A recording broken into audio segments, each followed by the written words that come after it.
Olá, começa agora mais um programa Momento Medicina. E hoje nós visitamos a Clínica Infantil Indianópolis, Provacim. E quem nos recebe é o Dr. Rubens Tadeu Bonomo, ele que é pediatra especializado em doenças crônicas na infância. Tudo bem, doutor? Tudo.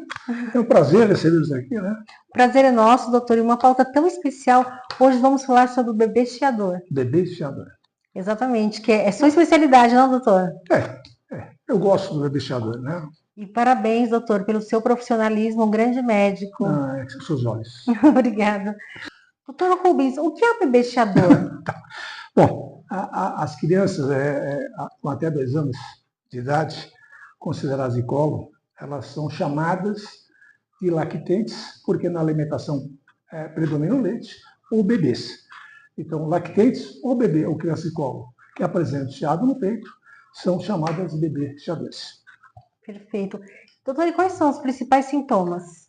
Olha, o chiado no peito, apesar de ser característico, ele não cursa isolado. Ele vem sempre associado com outros sintomas. A tosse é o sintoma mais frequente, o chiado é o sintoma característico, e o desconforto respiratório, a falta de ar, é o que retrata a gravidade do quadro e que condiciona a internação, de acordo com a saturação de oxigênio no ambiente.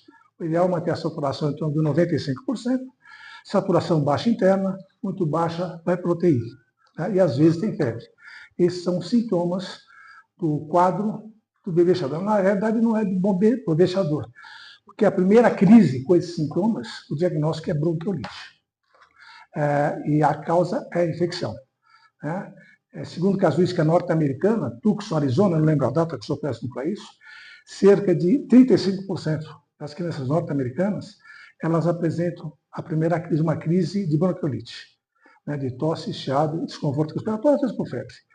A causa é a infecção. E o tratamento da agudização para apagar o fogo é feito com bronquilatadores e corticóides sistêmicos e inalatórios. E no caso, fluidificantes, e no caso de infecção bacteriana, antibióticos.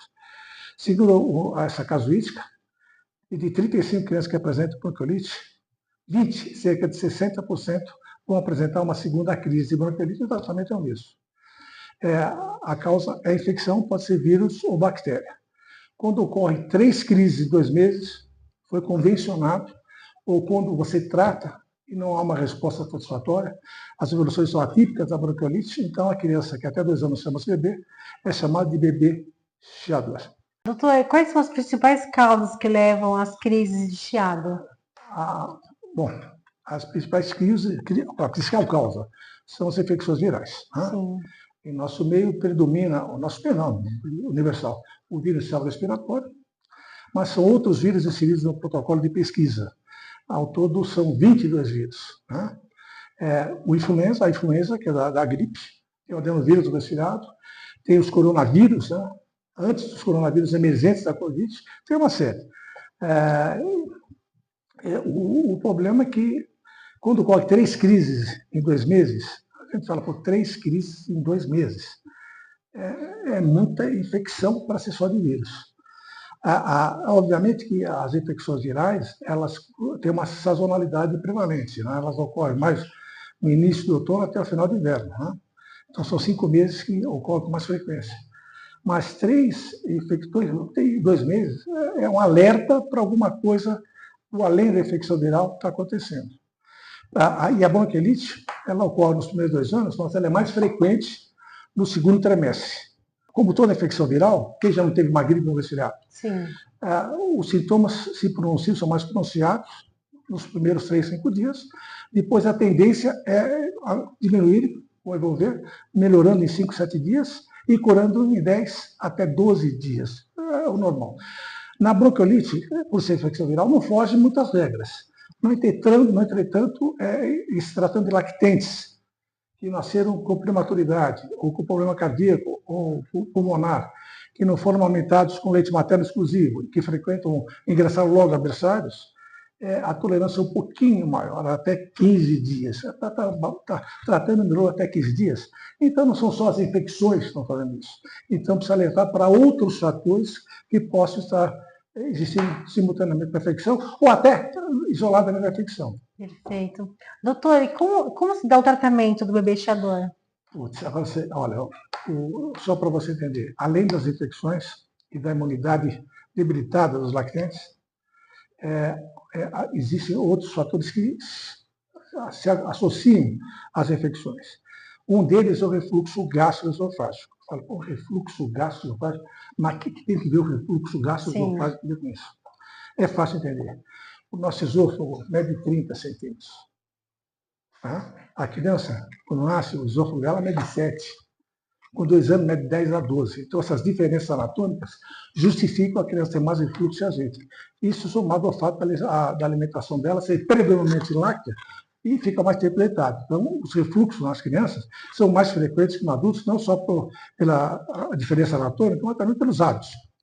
O refluxo, o alimento bate e volta. Se golfa ou se vomita, é refluxo. Mas a partir de 3 meses, geralmente a criança não apresenta vômito. O refluxo dela fica escondido, fica oculto. O refluxo bate e volta. Ele pode ficar só até aqui, no terço inferior, ele pode chegar aqui no terço médio e pode chegar aqui no terço superior.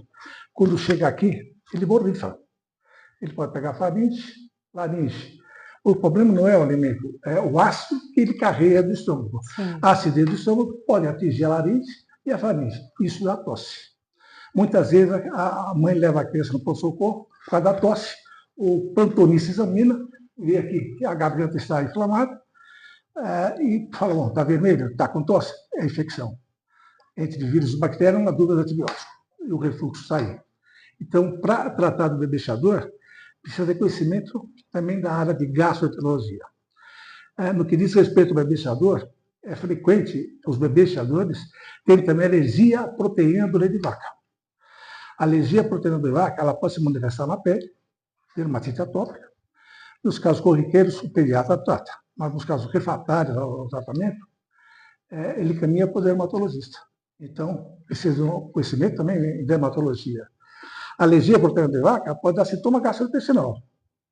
Cólica, diarreia, fezes com sangue, flatos, mal cheirosos, também da área de gastro. E pode dar sintomas respiratórios, que é também da área do pneumo, a área da abrangência. Nossa, tem que ser muito bem investigado, não, doutor? Não, muito. E outra coisa, alergia a inalantes, que é o principal, poeira, ácaro, você não consegue detectar nos primeiros 2 anos de idade. Então fica difícil, porque a alergia aos inalantes repercute no nariz, rinite ou rinoconjuntivite, e pode dar sinusite e otite, infecções de repetição. Pode cometer as vias aéreas, que é os pulmões da pneumonia. Então pode dar infecções de repetição. Então a abrangência é muito plana. Então, quem é o especialista que tem que cuidar do bebê chiador? Obviamente que para apagar o incêndio, para apagar o fogo, são os plantonistas e o pediatra, que é o primeiro para-choque do bebê chiador, né? Da criança. A primeira consulta vai fazer de controle com o pediatra, e ele que faz o acompanhamento. Então, se o pediatra tiver conhecimento multifatorial, multidisciplinar, ele deve cuidar. Mas o mais importante no profissional é ele saber das suas limitações, saber onde ele pode chegar. Tá? Então, na dúvida, tem que caminhar. O problema é caminhar para quê? Para o gastro, para o dermato, para o pneumo, para o alergista, para o neurologista. É complicado. Então, o bebê chiador, existem centros atualmente especializados no atendimento do bebê chiador, né? De acesso ao bebê chiador. Nós somos pioneiros na implantação desse serviço. Nós implantamos esse serviço já há uns 30 anos no Hospital de Mundo Vasconcelos. Eu coordenei o serviço de pós-graduação e a pediatria por 40 anos. E nós implantamos esse serviço que é considerado hoje como referência. E a clínica é filhinha deles. Interessante que nas conferências, nas reuniões, o pessoal me agraciou, né, me chamando de pai do bebê chiador. Poxa, me enalteceu, satisfez o meu ego.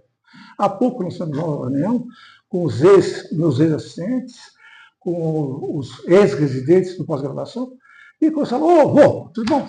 Vô. E eu tenho uma netinha lindinha, né? Chiara, 3 anos, minha cara, linda que nem eu. Minha beleza de 3 anos, todo mundo reconhece, porque não tem modéstia. O que é? Você é meu avô? Você quer me dar minha neta? Eu falei, não, você não era o avô? O pai do bebê Chador? Só que agora você não é mais pai, você é avô. Então é difícil você.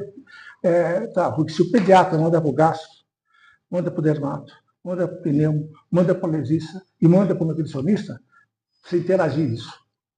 Entendi. Doutor, no que os pais devem se atentar? Veja bem, toda vez que tomar corticoide, inalação, e não evolve de maneira satisfatória, tem alguma coisa estranha está acontecendo, tem que ser pesquisado. Né? Só para você entender, infecções de repetição, hoje existem desabos bacterianos que minimizam muito o problema. Uhum. No caso da alergia, tem várias formas mágicas. Tem também os melhores, as vacinas. Né? Então você consegue, com os tratamentos, se não minimizar a frequência e evitar as formas mais graves dos quadros. Né? Porque é o que eu falei, saturação baixa interna, baixa da UTI. Tentei ser bem inciso, preciso, conciso, não é fácil. Perfeito. Doutor, e quando procurar a ajuda de especialista? Toda vez que você sentir que está revida. Se o teu pediatra está conduzindo o caso e tem muitos especialistas jogadas, é comum, você quer ver? A queixa aqui. Fui com meu filho no pronto-socorro, com tosse, chiado no peito, falta de ar e febre. Um médico me deu diagnóstico de bronquiolite, outro de bronquite, outro de asma e outro de broncoespasmo. E o tratamento é o mesmo. Afinal, meu filho tem bronquiolite, bronquite, asma ou broncoespasmo. Então, o pessoal está perdido. Qual é a diferença? Tosse, chiado e falta de ar, causado por infecção nos primeiros 2 anos, é bronquiolite.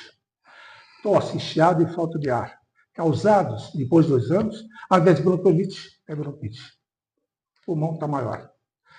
Após 2 anos, quando você detecta a alergia aos inalantes, o diagnóstico está sendo de asma. E quando você quer se esquivar do diagnóstico de bronquite ou de asma, o nome não soa agradável aos ouvidos, você fala broncoespasmo. Independente da terminologia, o tratamento da agudização, da exacerbação, de alívio de gravidade é o mesmo. O tratamento preventivo muda. Só para entender, qual a diferença de bronquite, bronquiolite e asma? Crianças que não têm alergia podem ter tosse, chiado e falta de ar por causa de qualquer processo infeccioso, viral ou bacteriano. Daí o pessoal fala, melhorou com a idade. Por quê? Com a idade você tem outras infecções. Crianças que têm alergia podem ter tosse, chiado e falta de ar por ocasião de qualquer processo infeccioso, viral ou bacteriano, melhora com a idade, mas também pode ter crise por causa de mudanças climáticas, frio, calor, calor, frio, inverno, primavera, esforço físico e emocional. Né? E o broncoespasmo é o termo quando você fala, o resfriado forte. Deu para entender? Deu, doutor. Perfeitamente. Eu agradeço, doutor, pela sua experiência, né? Pela sua sabedoria, doutor, que para nós, mães, isso é um grande presente, né? E até mesmo gostaria, doutor, que o doutor falasse um pouquinho sobre a sua formação. Eu sou médico, pediatra. Eu acho que a condição inerente do pediatra não é gostar de pediatria, é o amor à criança. Uhum. Eu adoro criança, adoro, né? Tá claro. As avós eu tenho algumas reservas. E com a mãe e com os pais, eu entendo. Mas a condição sine qua non para ser pediatra é um amor à criança. E isso, se não tiver amor à criança, não seja pediatra que vai dançar. Eu sou formado pela Universidade Franciscana, fiz minha pós-graduação, o Papa da Pediatria, que é meu mentor, o professor Dr. Jaime Muraones, que é autor dos maiores best-sellers. Eu tive a oportunidade de carregar a mala dele por alguns anos. E foi interessante, eu era assistente dele, levava a mala dele. E quando me convidaram para ser chefe do Edmundo Vasconcelos, que era a ex-gastroclínica, eu cheguei para o Paulo, para o Jaime, ele vai ficar chateado, né? Eu falei, professor, vou ter que abandonar o senhor porque eu vou para a gastroclínica, né? O que você vai fazer lá? Eu falei, me convidaram para ser chefe, a serviço. Aqui eu sou subchefe. E a resposta dele eu adorei. Parabéns para a gastroclínica. Mas eu tive sorte, né, porque eu fui peixinho de exame, fui assistente de exame, sou discípulo de exame. Obviamente, agora, o Jaime é um tremendo pediatra, tremendo gastroenterologista. Eu saí um pouco fora e fui para doenças crônicas da infância. Doenças crônicas reversíveis. Não tem como categorizar isso no livrinho. Se botar doenças crônicas na infância, só na leucemia e câncer, que não é no nosso meio. São doenças reversíveis recorrentes. Ou seja, quando ninguém resolve, tem que fazer, quer dizer, tem que dar um jeito. Perfeito, doutor. Doutor Rubens, muito obrigada pela sua participação tão valiosa aqui no programa Momento Medicina. Foi um prazer, viu? Estão aqui as ordens. Obrigada, doutor. Eu vou ficando por aqui até o nosso próximo encontro. Programa Momento Medicina.